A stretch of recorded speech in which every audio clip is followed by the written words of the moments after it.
আজ দুপুরে বসে বসলাম খেতে। আজ দুপুরের মেনু দেখো তোমরা, এটা হলো মোচা দিয়ে মাংস রান্না করেছে মা। চিকেন দিয়ে মোচা। তা চিকেন আর মাংস কি আলাদা হয়? হ্যাঁ, মুরগির মাংস বল। হ্যাঁ, মুরগির মাংস দিয়ে, ঠিক আছে বন্ধুরা, মুরগির মাংস দিয়ে তোমার হলো মোচা রান্না হয়েছে, পটল ভাজা হয়েছে, মাছের মাথা দিয়ে ডাল হয়েছে, তার সাথে ইলিশ মাছ হয়েছে। আজ এই দুপুরে এটাই তোমার মেন মেনু। আর প্রথম কথা বলতে যে এই মোচাটা যেটা হয় না বন্ধুরা, এই মাংস দিয়ে মোচা রান্নাটা, এটা হলো খুবই অসাধারণ লাগে। সে তোমরা ভাত দিয়ে খাও, রুটির দিয়ে খাও, যেটা দিয়েই খেতে যাও আপনার মুখে লেগে থাকে বন্ধুরা।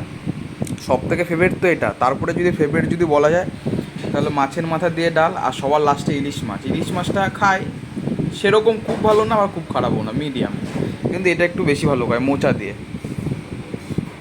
সব থেকে অসাধারণ লাগে। এক গাল একটু তোমাদের মুখে তুলে দেখিয়ে দিই।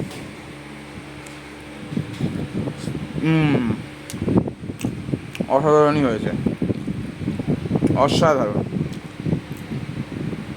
আর এক গাল তুলে নিই বন্ধুরা।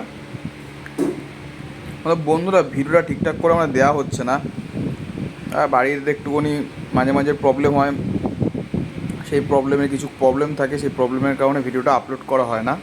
এবার আমারও কিছু কাজ থাকে, সব দিকে সামলে উঠে আর পোস্ট করতে ভুলেই যাই প্রত্যেক দিন। এবার দিয়ে চেষ্টা করবো ডেলি একটা করে ভিডিও তোমাদের দেওয়ার, ঠিক আছে বন্ধুরা? তাহলে আমি খাই, টাটা বন্ধুরা। আর এক গাল তুলে দেখায় তোমাদের। আর এই দেখো মাছের মাথা দিয়ে ডাল, ইলিশ মাছ। টাটা।